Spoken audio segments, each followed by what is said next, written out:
Galeforce, the roller coaster that was scheduled to open 1 year after its original opening date. What's up, guys? This is Nick from the Coaster Channel. Today I'm reviewing the legendary Galeforce coaster at Playland's Castaway Cove. I rode this coaster the second day of operation for it, so that's a pretty cool deal as well.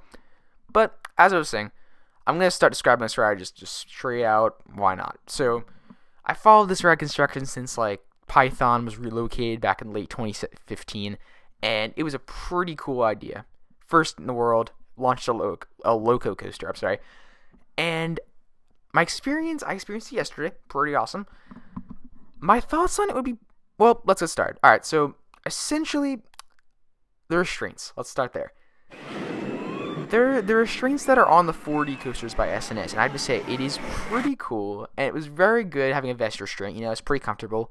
One thing I noticed is that it got tighter as the ride went on. I noticed it as soon as we stopped, and it wasn't a big deal, it didn't hurt, it was a little uncomfortable towards the end. So that's my take on the restraints. One thing I noticed about this coaster is during the launch does feel a little bit staggered. It kind of feels like you're going, and you kind of slow down for a second, and you're going a little bit faster, and you slow down for a second, and then you fully accelerate. That was a little bit odd to me, but it's really not a big deal, just a little odd. But I have to say, hands down, my favorite part of the ride was the ejector airtime on the top hat. That was insanely awesome. I mean, there are a few rides in, Jersey in general to have a beyond 90-degree drop. So it was awesome experiencing something like that in a Boardwalk park, which was crazy.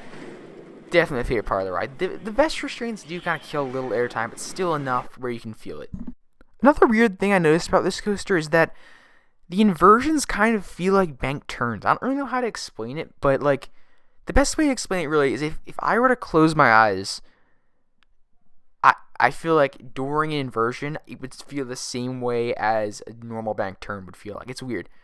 But I would never recommend closing your eyes on this roller coaster because the views of the beach from here and the rest of the park are crazy awesome. I mean, there's not a lot of time to enjoy it, but the views are insane.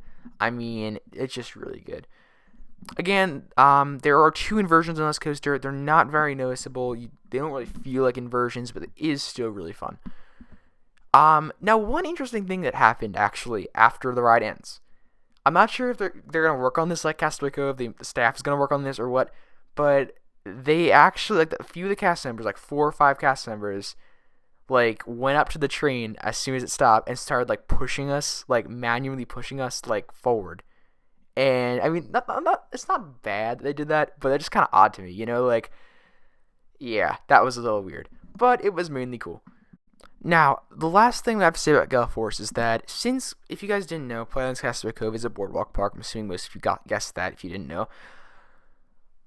These rides are pay-per attractions, buy tickets. They have tickets. Mainly, it's about $1 for each ticket. So, the thing about Galeforce that's really annoying to most people who live around here is that it's 14 tickets per person. That's a big deal. Most major rides here are 5 or 6 tickets, but 14?